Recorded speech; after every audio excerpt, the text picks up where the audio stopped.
Hi, hi. Samahan niyo ako, papunta akong Talipapa. Bibili ako ng gulay. May estudyante ako ngayon, kaya bibili ako ng mauulam. Malapit lang to sa amin. Dito lang to sa loob ng subdivision.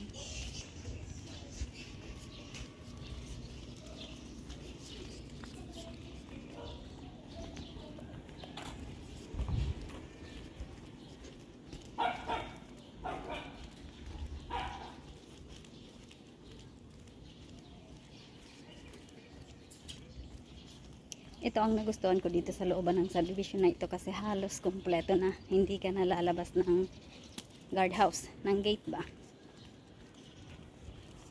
Dito mismo malapit sa may street namin, meron siyang dental, meron na gulayan, talipapa, tsaka isdaan, ganon, baboy.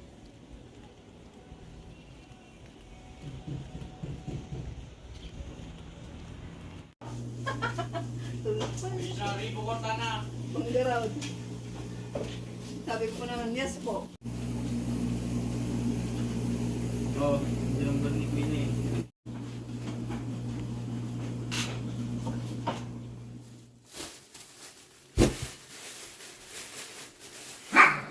Hey girl! Hi!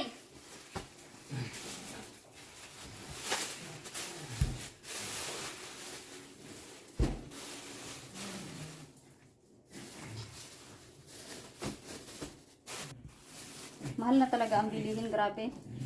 Ito lang ang napamili ko. 1, 2, 3, 4, 5. Ayan. Ang binayaran ko ay 347.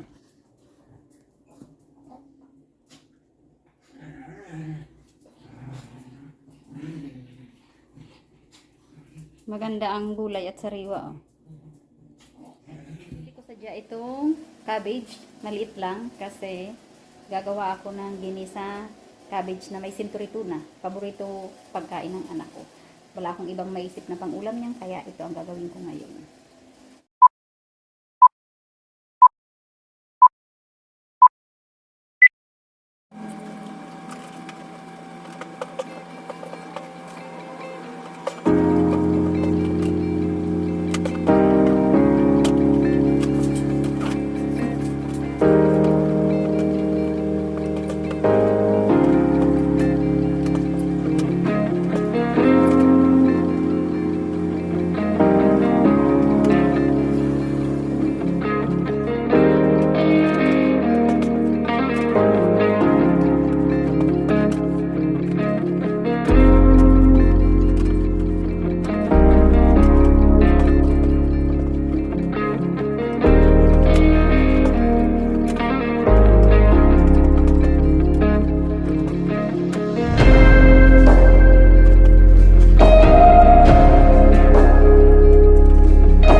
Papakita ko sa inyo.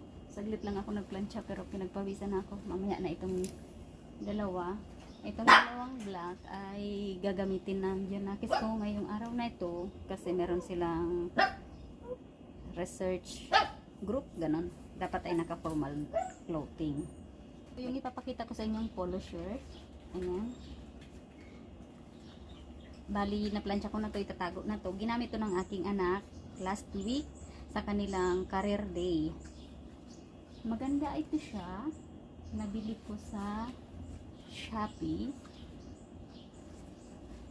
Manipis nga lang pero maganda yung ano niya, tela niya.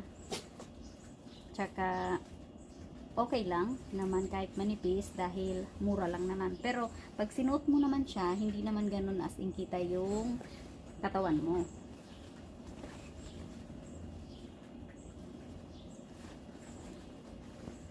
Yan. Matangkad yung anak ko kaya large yung in-order ko.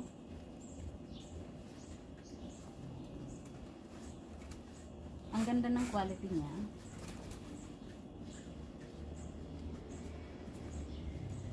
Actually, iba-ibang kulay may available sila. Pero ang tipo lang kaya ng anak ko, itong light blue, kaya ito yung in-order ko. Pero madami silang ibang kulay, saka mga sizes. Kaya yung may mga anak or asawa na kailangan ng polo shirt, order kayo ng ganito. Ito ay may recommend ako dahil maganda naman talaga sadya yung tela niya kahit manipis. Para siyang satin na tela, yung type ng tela niya. Pero maganda siya, lalo na kapag isuot mo. Tapos ang ma-order mo ay fit talaga sa gagamit. Para siyang, pwede siyang pang business attire, ganon. Saka mga school activities, pang opisina, ganon.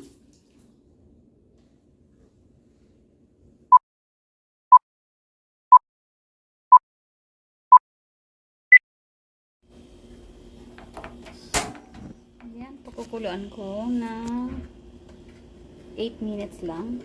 Ito nga pala ay meron pa akong isang product na ipapakita sa inyo. Di ba sabi ko 8 minutes lang? So, isa-set up natin yan sa 8 minutes.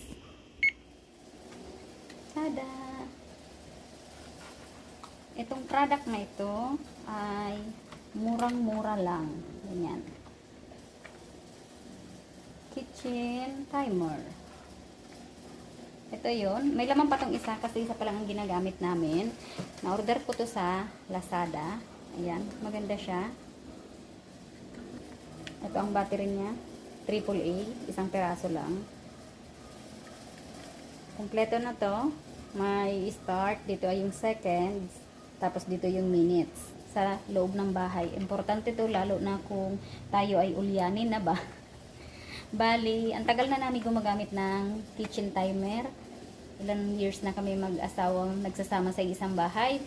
Mahigit 9 years. So, 9 years na rin kami gumagamit ng timer. Ayun nga lang, kapag nasisira, syempre, bibili ka ulit ng bago. Kaya maraming timer na kaming nasira din. Kasi minsan nababagsak. Nakadikit lang kasi may magnet sa likod. Maganda siya kasi may magnet sa likod. Ayan. Kaso nga lang, kapag nagalaw mo syempre, hindi inaasahan, babagsak, di, minsan nasisira, minsan kaya niya, hindi siya masira. Bali, maganda to sa atin, sa kusina, kasi kung tayo ay nagluluto, tapos bigla tayong may iba pang ginagawa, at least, namomonitor natin kung ano yung nakasalang. Lalo na kung may mga anak kayo na laging naka-cellphone or something na may ginagawa, tapos makalimutan ba yung niluluto, masunog. Samantalang kapag may timer, maaalala nila kapag tumunog na, ay oo nga pala, may sinaing ako, ganun. May nakasalang ako. Isa din to sa mga product na subok na namin. As in, maganda ang kanyang quality, tsaka helpful, useful sa atin na mga may bahay.